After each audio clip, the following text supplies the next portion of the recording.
Hello everyone, मैं हूं धीरज दुबे और आज हम बात करने वाले हैं क्रेडिट स्कोर के बारे में। क्रेडिट स्कोर होता क्या है, इसकी क्या इंपॉर्टेंस है, ये डिसाइड कैसे किया जाता है और इसको कैसे इम्प्रूव किया जा सकता है। मतलब मेनली अगर आप देखो, हमें कभी ना कभी लाइफ में लोन की ज़रूरत होती है। और जब जब भी कभी हम बैंक में लोन के लिए जाते हैं तो बैंकर हमसे कहता है कि मैं आपका सिबिल स्कोर चेक कर लेता हूँ या क्रेडिट स्कोर चेक कर लेता हूँ। क्रेडिट स्कोर के बेस में आपको बताता हूँ कि आपको लोन मिल पाएगा या नहीं मिल पाएगा। तो सबसे पहले समझते हैं क्रेडिट स्कोर क्या होता है।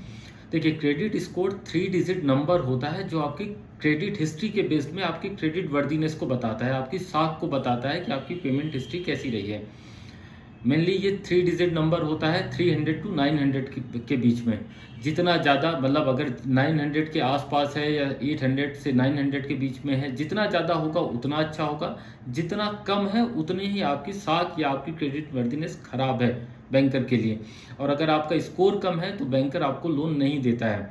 अगर मैं बात करूं क्रेडिट स्कोर की इम्पोर्टेंस की, कहाँ कहाँ इसका सबसे ज़्यादा यूज़ होता है, तो सबसे पहला और जो कॉमनली सबके साथ होता है वो होता है बैंक लोन में। जब भी कभी हम बैंक लोन के लिए जाते हैं तो बैंकर सबसे पहले आपका क्रेडिट स्कोर चेक करता है। तो सबसे पहली इंपॉर्टेंस होगी, बैंक लोन के लिए आपका क्रेडिट स्कोर अच्छा होना चाहिए। दूसरा, इंटरेस्ट रेट के लिए अगर आपका क्रेडिट स्कोर अच्छा है तो बैंक आपको जो भी लोन देता है उसमें इंटरेस्ट रेट को रिड्यूस कर देता है। अगर आपका क्रेडिट स्कोर कम है तो बैंक का इंटरेस्ट रेट ज़्यादा होगा, क्योंकि बैंक को लगेगा कि आपकी क्रेडिट जो आपकी हिस्ट्री रही है, पेमेंट हिस्ट्री रही है, वो ठीक नहीं है, आपके साथ रिस्क ज़्यादा इन्वॉल्व है, इसलिए बैंक अपने इंटरेस्ट रेट बढ़ा देता है। और तीसरा, जो आजकल कॉमनली बैंक्स या आप अगर मेंसिस की बात करो, कई ऐसी कंपनीज हैं जहां आप रिक्रूटमेंट के लिए जाते हो एम्प्लॉयमेंट के केस में, तो आपका सिबिल स्कोर या क्रेडिट स्कोर चेक करते हैं। वो देखते हैं कि आपका क्रेडिट स्कोर कैसा रहा है। तो मेनली इन जगहों पर हमें क्रेडिट स्कोर की रिक्वायरमेंट होती है। अब मैं जो बात बता रहा हूँ वो सबसे इम्पॉर्टेंट है, जो शायद आप लोगों को ना पता हो। अगर पता है तो इस चीज़ को ज़रूर से ध्यान से वो करो, आप समझने की कोशिश करना। क्रेडिट स्कोर डिसाइड करने के लिए केवल पेमेंट हिस्ट्री इंपॉर्टेंट नहीं है। पेमेंट हिस्ट्री का वेटेज केवल 35% होता है। जो भी आपका क्रेडिट स्कोर डिसाइड होता है उसमें आपकी पेमेंट हिस्ट्री, मतलब आपने अपने लोन का रीपेमेंट कैसे किया है, आपने अपनी ईएमआई रेगुलर पे किया करी है या नहीं करी है, आपने जो भी लोन लिया है उसका टाइमली पेमेंट किया है या नहीं किया है, इसका वेटेज होगा 35%। अगर आप अपनी जो भी ईएमआई या जो भी लोन का रीपेमेंट है अगर आप टाइमली करते हो तो आपका क्रेडिट स्कोर इम्प्रूव होता है। अगर आपकी एक या दो भी ईएमआई बाउंस हो जाती है या आप उसका टाइमली पेमेंट नहीं करते हो तो उसका इम्पैक्ट आपके क्रेडिट स्कोर पे पड़ता है, आपका क्रेडिट स्कोर डाउन हो जाता है। तो 35% आपका कहाँ किसका वेटेज होता है, क्रेडिट हिस्ट्री का या पेमेंट हिस्ट्री का वेटेज होता है। अगला 30% वेटेज होता है आपके क्रेडिट यूटिलाइजेशन का। क्रेडिट यूटिलाइजेशन क्या कहलाता है, आपने लोन लिया, मैं एक एग्जांपल लेता हूँ, 1 लाख रुपए का आपने क्रेडिट कार्ड का आपने आपके पास लिमिट है और आप पूरा का पूरा 1 लाख रुपए यूटिलाइज करके रखते हो, आप हमेशा पूरा का पूरा यूटिलाइज करते हो, तो ये आपके लिए एक निगेटिव होता है, आपके क्रेडिट स्कोर को डिक्रीज करने वाला होता है। तो आपका क्रेडिट यूटिलाइजेशन कितना होना चाहिए, क्रेडिट यूटिलाइजेशन कभी भी 80% से ज़्यादा नहीं होना चाहिए, लगभग 20% 25% का गैप होना चाहिए।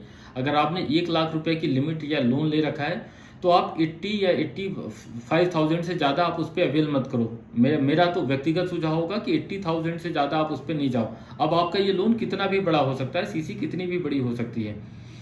तीसरा जो इम्पॉर्टेंट फैक्टर होता है जिसका वेटेज होता है 15%, वो होता है आपकी credit length of credit history. जो भी आपकी क्रेडिट हिस्ट्री है वो उसकी कितनी लंबी है। अगर आपने कई बार लोन लिया है, उसका रीपेमेंट टाइमली किया है, जितना लंबा क्रेडिट हिस्ट्री होगी, लेंथ ऑफ क्रेडिट हिस्ट्री जितनी लंबी होगी, क्रेडिट स्कोर उससे कहीं ना कहीं वरी करता है और आपका क्रेडिट स्कोर इंप्रूव होता है। तो 35% मैंने बताया पेमेंट हिस्ट्री पे डिपेंड करता है, 30% डिपेंड करता है आपका कि आपने क्रेडिट यूटिलाइजेशन कैसे किया है। सॉरी, देखो मैं कई बार वीडियो वन शॉट में बनाता हूँ तो कई बार बातें कुछ भूल जाता हूँ। आज मैंने वो बातें लिख के रखी हैं, तो हो सकता है मुझे नीचे देखना पड़े, तो आप उसको प्लीज़ अदरवाइज ना लो, समझने की कोशिश करना कि ये क्यों कर रहा हूँ मैं। तो 35% हो गया आपका पेमेंट हिस्ट्री, 30% हो गया आपका क्रेडिट यूटिलाइजेशन, 15% हो गया आपका लेंथ ऑफ क्रेडिट हिस्ट्री। अगला जो 10% होता है वो होता है क्रेडिट मिक्स का, कि आपने किस तरीके के लोन ले रखे हैं। जैसे सपोज करो आपने केवल एक लोन लिया, एजुकेशन लोन लिया हुआ है। अगर आपके साथ एजुकेशन लोन है, होम लोन है, बैंक का अदर कोई लोन है, सीसी है, मॉर्गेज लोन है, अगर क्रेडिट मिक्स जितना ज़्यादा होता है लोन आपका क्रेडिट स्कोर इम्प्रूव होने के चांसेस उतने ज़्यादा होते हैं। तो 90% हो गया। रिमेनिंग 10% जो बता वो होता है आपकी फ्रीक्वेंट इंक्वायरी का। आप कितना इंक्वायरी करते हो लोन की। कई लोगों को मैंने ऐसे देखा कि वो अननेसेसरी, जहाँ ज़रूरत नहीं भी है वहाँ भी अपना क्रेडिट स्कोर चेक कर रहे हैं। आप फ्रिक्वेंटली अपना क्रेडिट स्कोर चेक मत करो। अगर आपको पर्टिकुलर किसी लोन की रिक्वायरमेंट है, आप लोन अप्लाई करोगे, बैंकर आपका चेक करेगा, आपको अलग से चेक करने की जरूरत नहीं है। साल में एक बार आप चेक कर सकते हो, पर रेगुलर चेक मत करो आप इसको। तो 10% वेटेज इसका होता है। तो केवल आपको अपने पेमेंट हिस्ट्री पे ध्यान नहीं देना है। रिमेनिंग पेमेंट हिस्ट्री का वेटेज केवल 35%, रिमेनिंग 65% मैंने आपको बता दिया। तो आपको इन सारे पैरामीटर्स को ध्यान रखना होगा।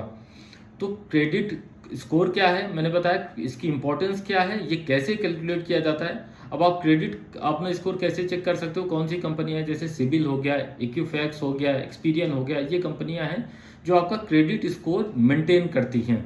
क्रेडिट स्कोर आप कैसे चेक कर सकते हो ऑनलाइन। आजकल बैंक बाजार हो गया, क्रेडिट मंत्रा हो गया, या पेटीएम, या और ऐसी कई सारी कंपनियां या एडटेक हैं जो आपको, फिनटेक है, सॉरी एडटेक नहीं, फिनटेक कंपनीज है जहां आप अपना ऑनलाइन अपना क्रेडिट स्कोर चेक कर सकते हो। अब बात आती है जो सबसे इंपॉर्टेंट है कि क्रेडिट स्कोर को इम्प्रूव कैसे किया जाए। क्रेडिट स्कोर कैसे इम्प्रूव किया जा सकता है। तो क्रेडिट स्कोर को इम्प्रूव करने के लिए सबसे पहला पैरामीटर है, आप अपनी जितने भी ईएमआईज हैं या आपका लोन है उसका रेगुलर पेमेंट करो। ईएमआई का टाइमली पेमेंट होना चाहिए। अगर आपकी ईएमआई टाइमली पेमेंट हो रहा है तो आपका क्रेडिट स्कोर डाउन नहीं होगा। दूसरा, आपको अपना डेट को रिड्यूस करना होगा। आप ऐसा नहीं कि आप हमेशा डेट को बढ़ाते चले जाओगे। आप हर साल आप डेट बढ़ाते चले जाओगे तो आपका जो क्रेडिट वर्दीनेस है या क्रेडिट स्कोर है उसके डाउन होने के चांसेस हैं। तीसरा, आपको अपने क्रेडिट यूटिलाइजेशन को बढ़ाना होगा। क्रेडिट यूटिलाइजेशन, जैसे कई लोगों ने देखा कि क्रेडिट कार्ड हमने लिया, उसकी लिमिट है 1 लाख रुपीज़ और उसको हम 100% अवेल करके रखते हैं। उसकी बजाय आप अपने क्रेडिट कार्ड की लिमिट को आप बढ़ा दो, 1,20,000, 1,40,000, 1,50,000 कर लो, और आप उसके रेशो पे आप 80% तक आप अपना यूटिलाइज करो।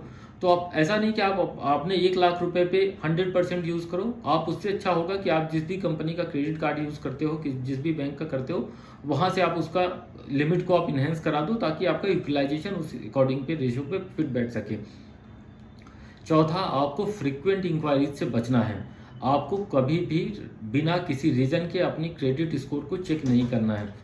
पांचवा, जो सबसे ज़्यादा इंपॉर्टेंट है, ये मैंने ज़्यादातर ये फार्मर्स में देखा है, किसानों में देखा है, उन्होंने अपना जो वो है लोन है उसको सेटलमेंट कर दिया है। लोन सेटलमेंट करने से बचो आप। लोन का सेटलमेंट अगर आप कर देते हो तो दूसरा बैंक कभी भी आपको लोन नहीं देता है।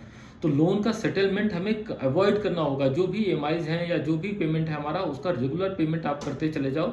अगर आपको फुल पेमेंट भी करना है तो आप उसको सेटलमेंट मार्क नहीं होने दो, या सेटलमेंट मत करो आप उसको। फिर है, आपको अपना जो क्रेडिट मिक्स है उसको आप डाइवर्सिफाई करो। अगर आप लोन लेना चाहते हो तो एक ही कैटेगरी का लोन मत लो। जैसे मैंने कहा कि आप बिजनेस लोन लेते हो, होम लोन लेते हो, अगर आपका जो लोन का बंच है ना वो थोड़ा सा आप उसको डाइवर्सिफाई कर दो। आप उसमें सारे के सारे लोन को मिक्स कर सकते हो। ये भी आपके लिए एक हेल्पफुल हो सकता है, पर तब जब आपको इंक्वायरी होगा, मतलब आपकी रिक्वायरमेंट हो। ऐसा नहीं कि आपको रिक्वायरमेंट नहीं है अब और क्रेडिट मिक्स करने के लिए आपको इन लोन को लेने की जरूरत नहीं है। अगर है ऐसा, अगर आपको एक्चुअल रिक्वायरमेंट है तो आप ले सकते हो। क्रेडिट स्कोर आपके लिए एक इम्पॉर्टेंट फैक्टर होगा आपके लोन लेने से लेकर लोन इंटरेस्ट रेट को कम करने के लिए, और मैंने बताया एम्प्लॉयमेंट के लिए। इसलिए आपको अपने क्रेडिट स्कोर का ध्यान देना होगा।